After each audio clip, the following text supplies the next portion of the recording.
Ndagusuhuje nkwifurije igitondo ciza wowe bukeye ndetse nawe bugorobye, nkwifurije umugoroba mwiza bivanye n'aho uherereye, ngo amahoro y'Imana akomeze abane nawe. Turamukije abanyamurenge bose ku isi, turamukije abanyamasisi, turamukije abanyarwanda, ahantu hose abantu bose bumva runo rurimi tuvuga turabasuhuje. Imana ikomeze ibishimye kandi Imana ikomeze ibarinde. Turamukije abantu bari ruguru iwacu muri gakondo cyangwa se ku ivuko, aho muri hose Imana ikomeze ibishimye kandi Imana ikomeze ibarinde. Turamukije umuryango wa M23 AFC twirwaneho, aho muherereye hose Imana ikomeze ibishimire kandi Imana ikomeze ibarinde.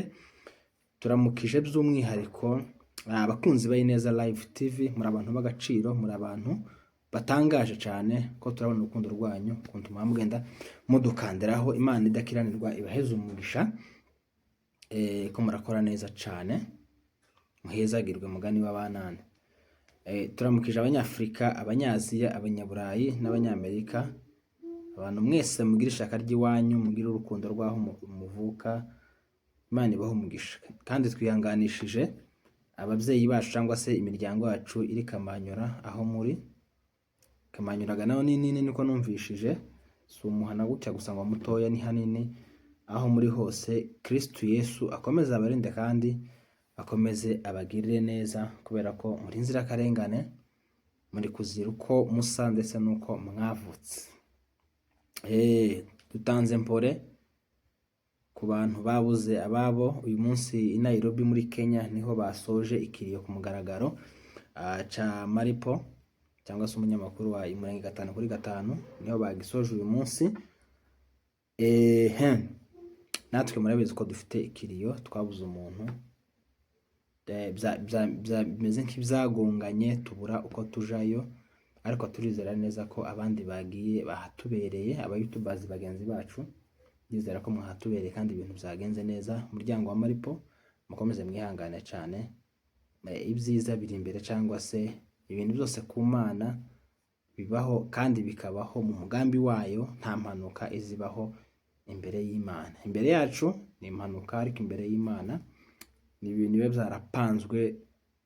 Bibiliya zivuga ko ngo ukiri mu nda ya nyoko, ukiri urusoro nari nkuzi, ngo nzi imigendere yawe, imivugire yawe n'imyicarire yawe ndetse n'imitekerereze yawe. Rero byose tuza twiga biragoye. Iryo shuri sindumva umuntu wariminujemo, ngo ni ishuri ryo kumenyera cyangwa se kwihangana, biba bigoye. Abantu babuze ababo mwihangane cyane, mukomere. Ababuze abana, ababuze ababyeyi, ababuze abakwe, mwese mwihangane, turabakomeje. Kwezi kwa mbere ko kurabera abantu bamwe kubi, kukabera abandi kwiza, ni seza y'umuntu nyine. Uyu munsi uba uhahurira, ejo ukishima, ejo wishima, ejo ukarira. Iby'isi nta formule, nta n'umuhanga w'isi. Abantu bize amashuri ahagije baraminuza, barongera baraminuza, ariko ntawe ndabona ufite impamyabumenyi cyangwa se impamyabushobozi yo kumenya uko bihangana ibintu nk'ibyo ngibyo. Yewe n'umuganga, abaganga buriya nibo bazi ibintu byinshi, kandi nabo bahura n'ibintu byinshi bigoye, ko kubona abaganga, abantu bakira buri munsi bapfuye cyangwa se bapfira mu ntoki ni benshi, ariko nawe kugiye apfushije azarira kandi akama yikanga, agasa nyine n'uhungabanye kubera yuko uwiwe abuze. Ariko nyine rubanda cyane cyane uwo utazi iyo apfuye nyine ntibiza bigutwara umwanya uvuga ati yo nuko nyine tuzi unabitekerezaho nyine ngo biheze umwanya, kubera ko ntumuzi, si uwawe. Ariko wapfushije niwe uzi ubimenya. Umuryango ukomere cyane kandi mwihangane, naho ibindi byose byo n'iby'isi tuzobisiga. Ntawe bazohambana amazu menshi yubatse, ntawe bazohambana ibikorwa by'indashikirwa yagezeho. Ibaze ko na Elon Musk nawe napfa bazomuhamba mu isanduku nk'iy'abandi, kandi ngira ngo niwe uyoboye urutonde ku isi rw'abakire. Ibyo ngibyo sinje kubivugaho. Nagiye numva amajwi ya Aime aje hanze yishongora, avuga ibintu usa n'utatekereje, ariko mu by'ukuri ikintu kitaza gisaza n'ijwi cyangwa se icakuvuye mu kanwa, ico watuye wenyine ukakivuga uri muzima, utahaye urota, ukakivuga undi akacumva, noneho akashaka kirikodinga kikaja kuri YouTube, kiba ari ikindi kibazo cyane, biba ari ibindi. Ibyo ngibyo singiye kubivugaho, ariko iciza isi n'umwarimu, kandi umwarimu mwiza utabera umwarimu mwiza wigisha buri wese. Intungane isi irayigisha, umunyamafuti isi ikamwigisha, umwicanyi isi ikamwigisha, umuhemu isi ikamwigisha, umugiraneza bisize mugeraho. Gusa umugiraneza aho atandukana n'abo bandi mvuze, iwe akenshi ibyo yabibye iyo bitamugezeho bigera ku bana be. Habe na bandi babica abagabo babo bari kwica abana babo, ibyo ngibyo iyo bitabagezeho bigera ku bana banyu, kubera ko icaha ni gatozi. Noneho cyo kumena amaraso, Mana y'isi n'ijuru n'ibindi bindi. Ibyo ngibyo simbitindaho cyane, nihanganishije impande zose, ko imiryango ko ari 3, aho umusore avuka, ko ba nyirarume ndetse nawe yarashatse. Mwihangane, nta kundi nyine isi nuko nguko imeze.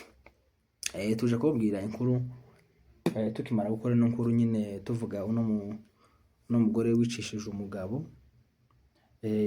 Hari undi musore watwandikiye uba muri Norvège, adusaba ko twavugana nawe, turamwemerera. Aratubwira ngo ni story isa niyo ngiyo ngiye kukubwira, yabaye kuri mukuru wanje dukurikirana twonse ibere rimwe.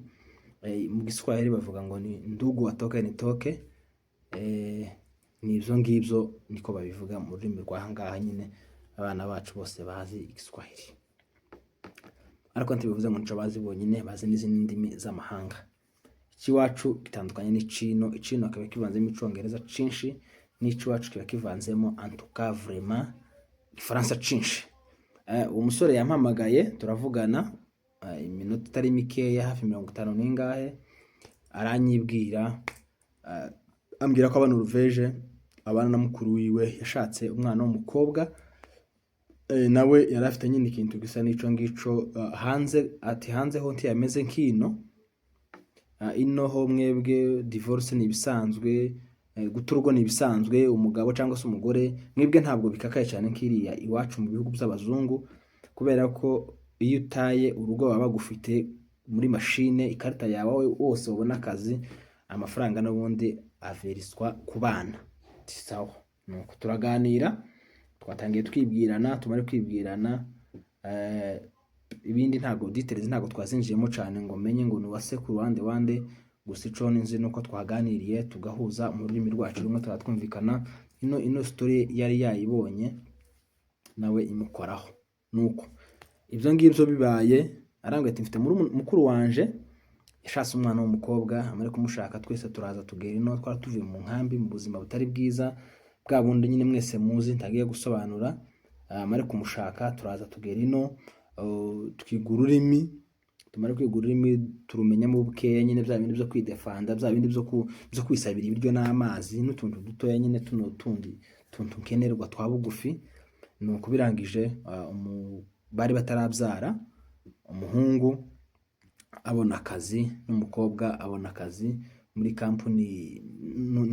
Donc company nini, ni ikintu kimeze nk'uruganda rw'abashinwa.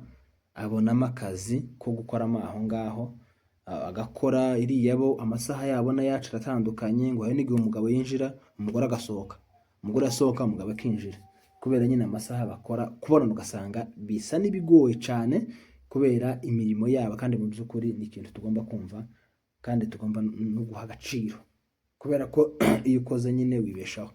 Nuko umukobwa aza kugirana ubushuti na boss wiwe cyangwa se supervisor wiwe. Baza kugirana ubushuti, bamara kugirana ubushuti biza no kuvamo umukobwa aterwa inda ariko afite umugabo. Urumva umuntu watewe inda afite umugabo, niyo yayikura hanze ntiwobimenya, kubera ko nyine ni umugore wawe, ni umuntu mubana, ibintu nk'ibyo ngibyo. Nuko amare kumutera inda, yanda irakuze igeze igihe cyo kwitegura kubyara. Bamuhaye off ku kazi cyangwa se ikiruhuko wenda cy'iminsi fulani baza batanga, kugira ngo wenda umubyeyi aba yakomera, aba yasiga umwana, yongera atangira imirimo, cyangwa se akazi aba agahagaritse yita ku mwana. Ibyo ngibyo murabizi hanze bikunda kubaho, kuko ushobora kutwita bakaguheza ikiruhuko. Usibye ko nino iyo twise baguheza ikiruhuko, wumva udakeneye akazi kakavamo, ukita ku mwana, wenda bivanye n'akazi umugabo afite uko kaba ari keza, cyangwa se n'umugabo akazi gafatika, umwana mukareba uko mumureresha aho ngaho muri ba bantu barera abana b'impinja, nino biraha narabibonye ngo ni daycare niko baza bayita ngira ngo. Nuko ibyo ngibyo birabaye igihe cyo kubyara, umugore aje kubyara abyara umushinwa. Ndabanyurizamo ifoto murayibona ngira ngo umushinwa fotokopi neza wagiye mu ndaragaruka. Nuko umugabo rero ati karabaye, sinone se yewe byagenze gute ko wabyaye umushinwa? Mbese wabyaye abo muri rwa ruganda uzukoreramo, byagenze gute? Urumva aho ngaho nta kindi umugore imubwira, gusa kubera ko amategeko yiriya nayo aba ari hejuru cyane kuruta abagabo bateshwa agaciro. Nino mwagiye muyibona abagabo bamwe bakarengana vrema, ko uyu mwene data warayubwiye nawe uko yarenganye. Nibwo umudamu yamubwiye ngo umwana wese wavukiye mu rugo rurimo umugabo, uwo mwana aba ari uw'umugabo. Umwana uhame hamwe umurere, nugira fyo ndagufungisha. Umugabo ati karabaye, ntandezo z'umwana nzotanga.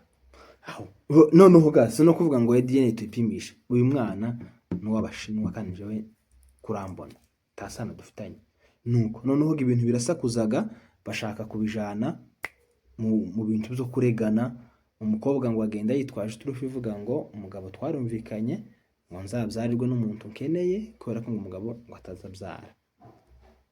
Arangije nabagerekaho yuko ngo umugabo ngo akimara kubona ko umudamu yabyaye umwana w'umushinwa, ngo umugabo yaramukubise. Kandi nimba hari ikintu inzego zitindaho cyane, umugore kuvuga ngo umugabo yamukubise, ni ikintu gikomeye cyane. Ewana uzuja kwisobanura byageze mu bindi. Usibye ko nyine ibihugu byiza bitarya ruswa, iyo kesi nk'iyo yabaye kuvuga ngo umugabo yarankubise, baza bakora enquete mu buryo nka butatu, wenda ushobora kuba ari bwonzi cyangwa se nza numva, ariko hari uburyo bwinshi. Icambere bashaka icyo bita evidence cyangwa se ibimenyetso bigaragaza koko aza gukubita. Ikigira kabiri bibaza banishije n'abaneiba cyangwa se abaturanyi, bakababaza ntese koko mwe muturanye n'aba bantu mwari bwumva induru yabo barwana. Ibintu nk'ibyo bakabibaza, bagasubira bakareba no matelefone yanyu nimba ari muza mureka kuvugana ryari, ijambo ryanyu mureka kuvugana ryari dibi cyangwa ryari ryiza. Nyine iperereza nk'iryo ngiryo rigakorwa. Ariko mu bihugu bya ruswa, ewana umugore yona gupfunda n'akandi akavuga ngo nimumufungire. Nuko ubu tuvugana, uyu munsi tuvugana, umugabo amazemo iminsi 4 muri prison. Ubwo ngubwo sinzi ikindi kizakurikiraho, sinakene no kumenya cyane kubera ko umuryango wabo uzabijamo. Nutanabijamo nyine nuko nguko, wenda nawe azarengana cyangwa se arenganurwe, you never know. Ariko nyine ibyo ngibyo bikomeje kuba bibi cyane ku bahungu cyangwa se abagabo. Ibi ngibi rero mvuze bishatse kuvuga iki? Ubu ni ubutumwa nahawe n'umuvandimwe cyangwa se nyiri gukorerwa ico kintu, yananyemera n'amafoto yabonye akoresha nta kibazo. Tukibaza ntese bino bintu bihaye biguma kuba muri aba bana bato bari gushaka guhera ku myaka 36 kumanura, nibo bafite ibi bibazo byose, nibo bafite iyi satani yose niko novuga. Abana bafite irari, abakobwa bafite amarari, abakobwa bafite satani muri bo, n'abahungu naho harimo ameze uko nguko nuko. Ariko sindumva aho umuhungu yo kwicisha umugore wiwe.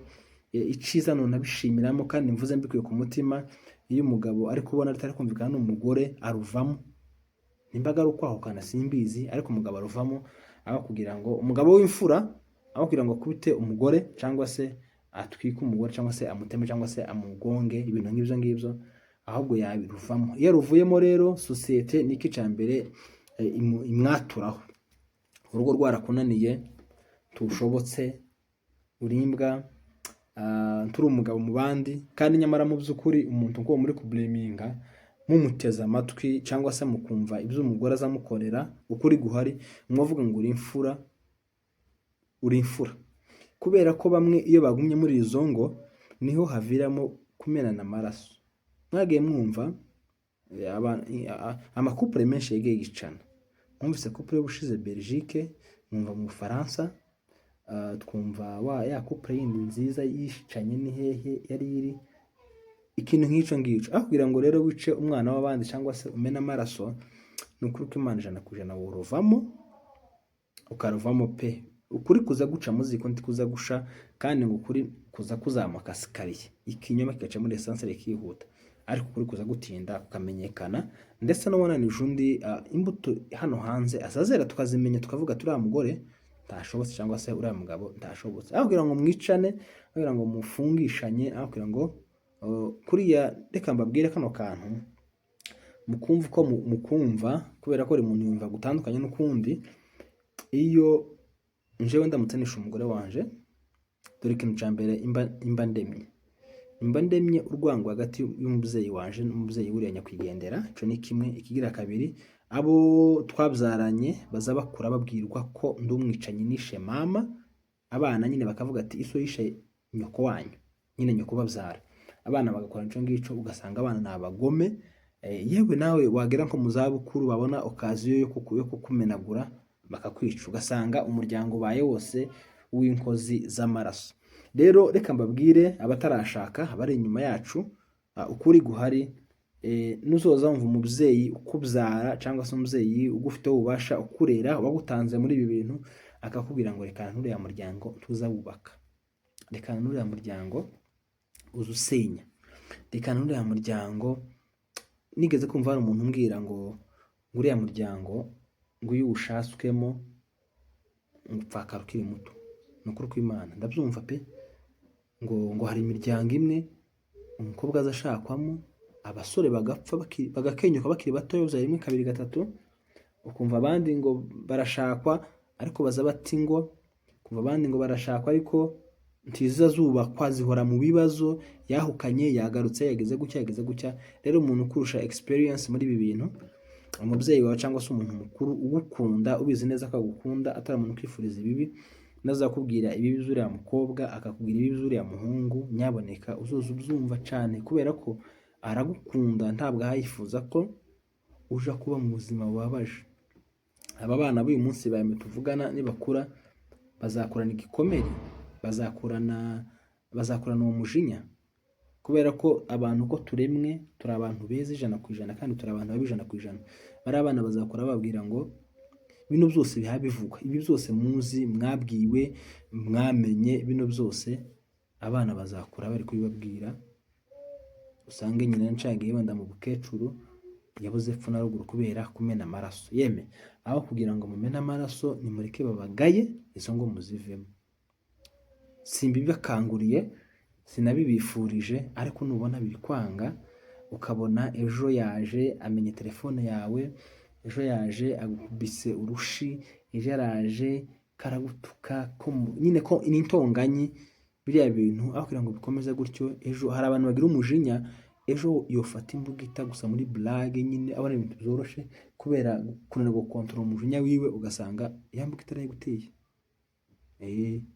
Nibwo uzumenya ko sasa bya bindi bitari imikino cyangwa se bitari joking. Rero iyo nkuru nayo yambabaje kandi irambabaza cyane. Ndavuga nti uyu mugore Deborah ukuntu afite izina ryiza, ariko akaba n'abaye umuhemu. Uyu mugore Deborah muri uku kwezi kwa mbere twaje gusoza, abaye umugore wa kabiri uhemutse, ufungishije umugabo amuhora ko yanze kwakira ko yamubyariye umushinwa kandi ari umwirabura.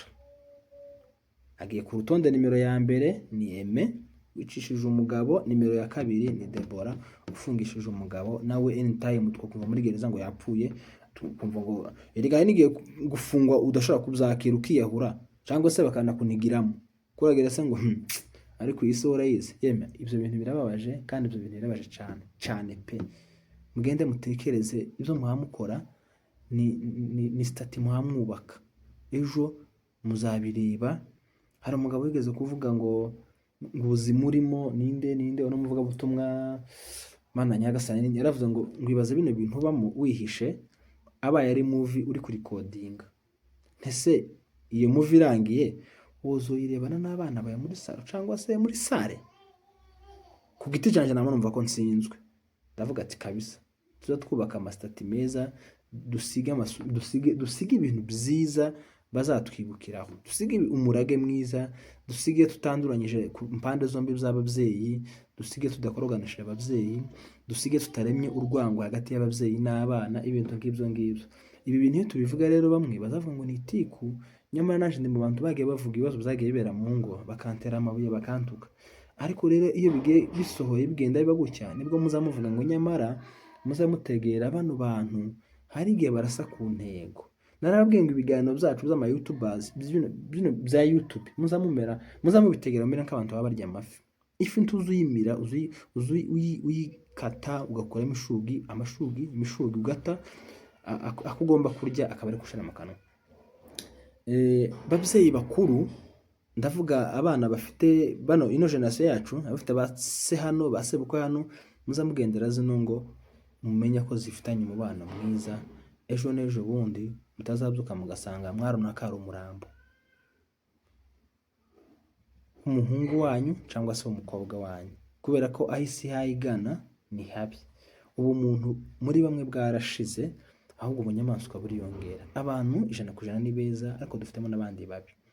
Kandi muba mukora bino, muba no gutukisha n'izina ry'Abanyamulenge. Izina ry'Abanyamulenge murabizi ukuntu ryari ryubashwe, ryari ritinyitse, ariko akantu gasigaye kaba ngo Abanyamulenge ngo kataraza bazakazana. Rero abantu mu gutera amabuye ntabwo ari twese ntituri bagito gutyo. Nyine dufitemo ibyo bibore bimeze gutyo, ariko tukageramo n'abazima. Gusa nyine n'ibya bindi ngo umwatukisha bose. Iyo nkuru nari nyibazaniye ngo muyumve ukuntu abagabo bari kurengana, kandi yagize umugabo uza kuri YouTube akavuga ngo umugore amereye nabi, ibi n'ibi mwavuga ngo nta mugabo uzutaka umugabo azapfiramo indani. Kwirinda gusa ko amaraso ashobora kumeneka, cyangwa se urundi rwango rw'ibihe byose ushobora kuza.